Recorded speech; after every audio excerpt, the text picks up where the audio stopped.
Hi everyone.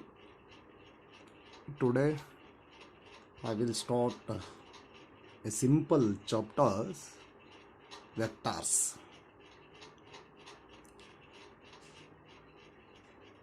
It has 1 marks 1 questions, 2 mark 2 question, 3 mark 2 questions.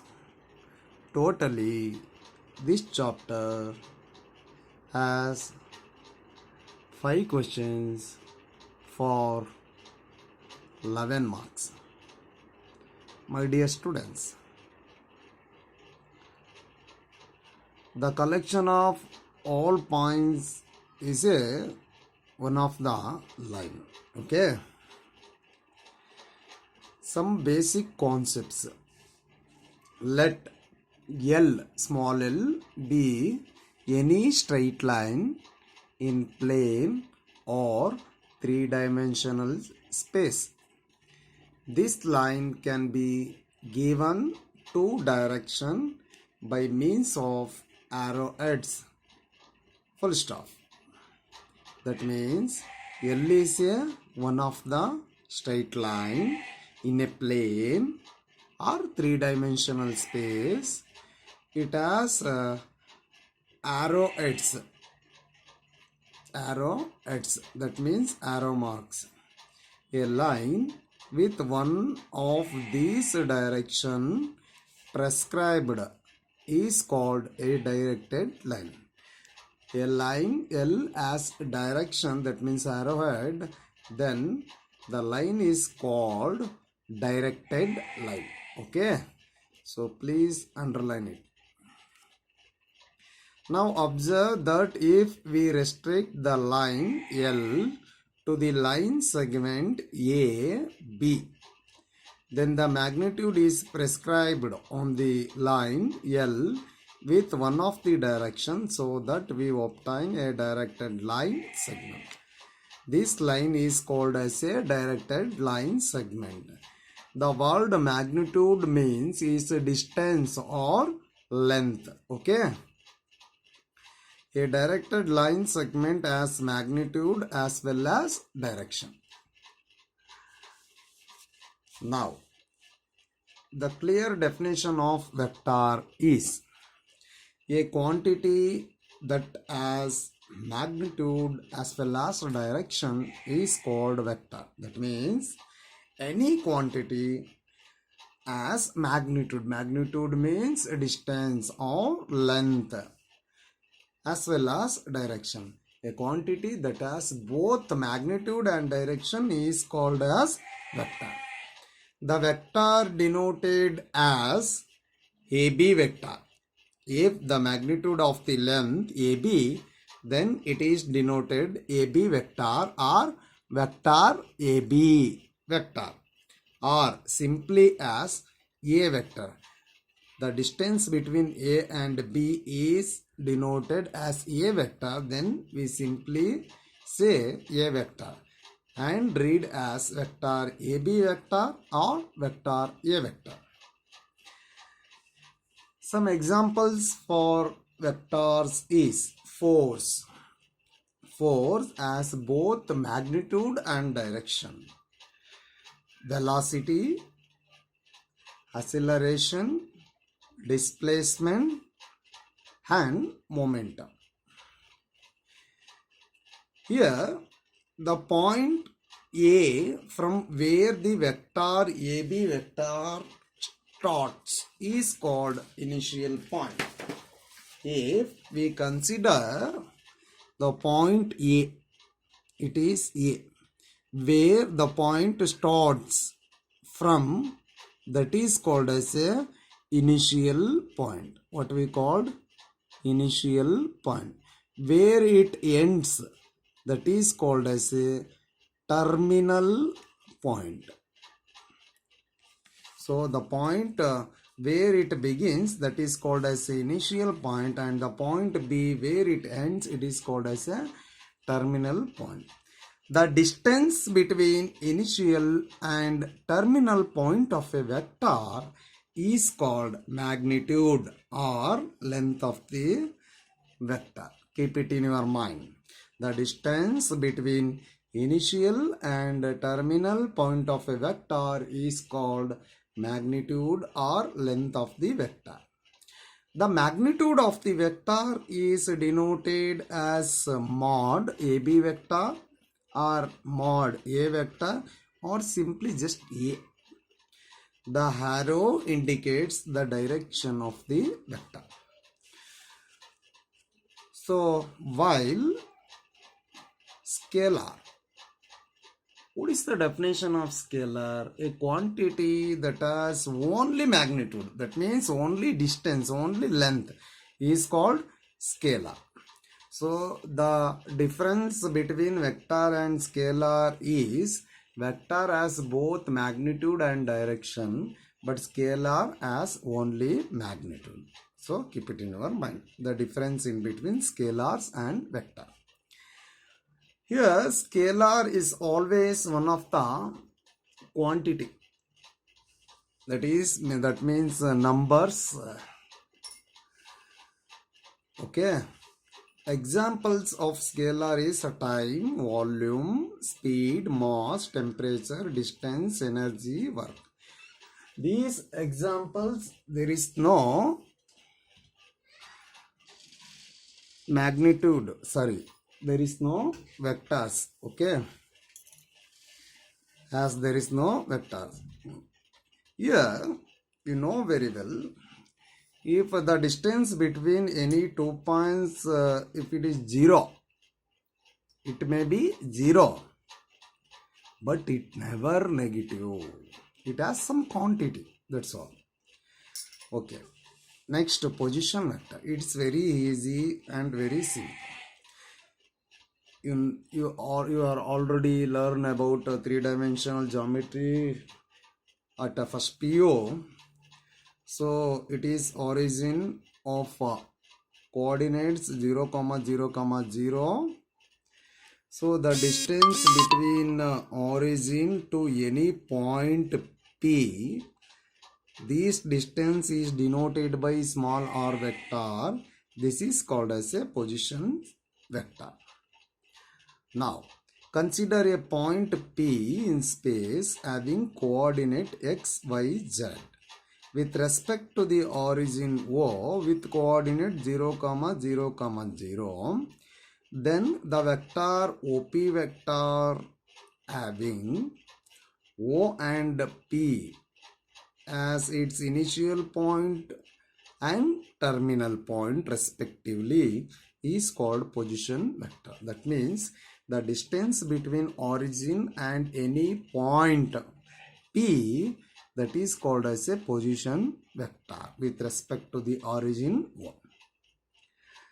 My dear students, you know very well by using distance between 2 point formula, if the point P and Q, the distance between the 2 points is x2 minus x1 whole square plus y2 minus y1 whole square, if it is in two-dimensional geometry. If it in case in three-dimensional geometry, it has one more coordinate, that is z2 minus z1 whole square. So the magnitude of OP vector is denoted by modulus of AB vector, that is x minus 0 whole square, that is x square, y minus 0 whole square, that is y square, z minus 0 whole square, that is z square. Okay. Here in the figure 2, the A vector is the position vector of the point A, B vector is the position vector of the point B, C vector is the position vector of the point C. Keep it in your mind. Now, direction, cosine. Direction, cosine. Consider a three-dimensional geometry. O is an origin, P is any point in three-dimensional space. and a line passes through the origin,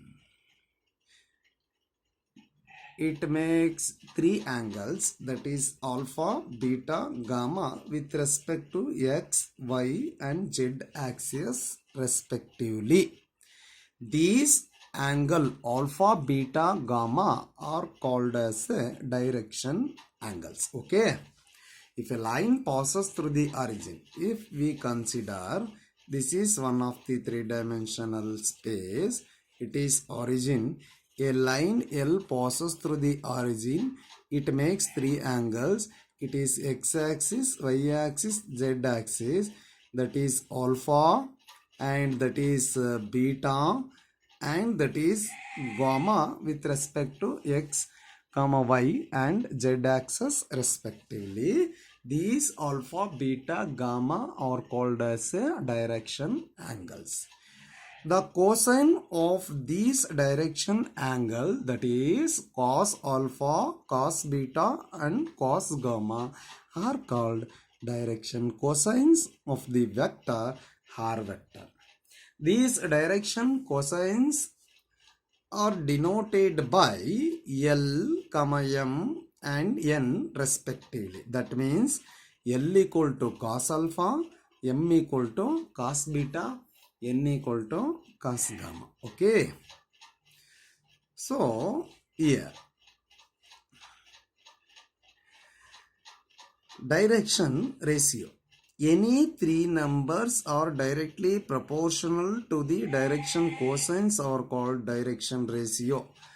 You are already learned about in first PUC the definition of direction ratio. Any three number A, B, C are directly proportional to the direction cosine is called as a direction ratio. That is A equals LR, B equals MR and C equal to NR. And note this point. The square of the sum of the direction cosine is equal to 1. Once again, the square of the sum of the direction ratio not equal to 1, direction cosine equal to 1. Okay. So square of the sum of the direction cosine is equal to 1, direction ratio is not equal to 1. Okay. Next, types of the vector. So we have some types on vectors. For your PUC, second PUC, in your syllabus, some few types are there. The first one is zero vector. So zero nothing but the initial and terminal points are coincide. A vector whose initial and terminal points coincide is called a zero vector or null vector, denoted as zero vector. That is, a initial and terminal points is same. Okay. Unit vector. It is one more question for your examination. Okay. One more question, that is unit vector. A vector whose magnitude is unity, that is the magnitude of the vector is equal to 1, then we say that it is an unit vector. Once again, the definition of unit vector. A vector whose magnitude is unity, that is 1 unit, is called a unit vector. The unit vector in the direction of the given vector, a vector, is denoted by and defined as. The unit vector is denoted by a cap, defined as a vector divided by modulus of a vector. So please keep it in your mind. Define, they can ask define unit vector.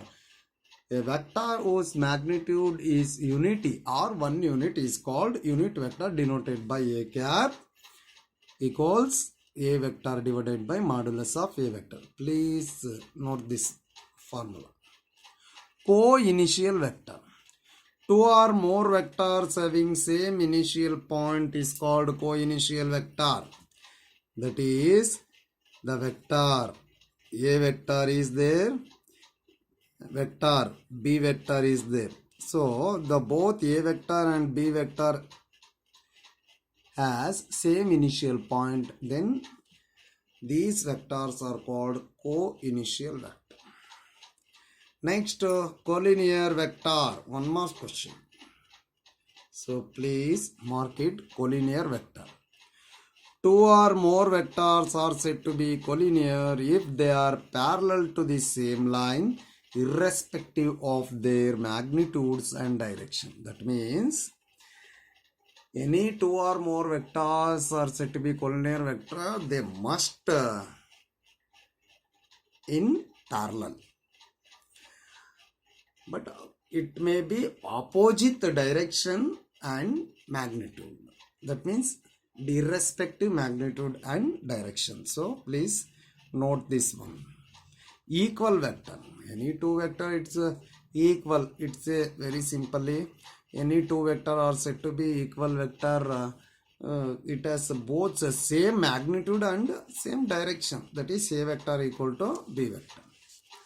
Next question for your main examination, one mark question. We can ask, define negative vector.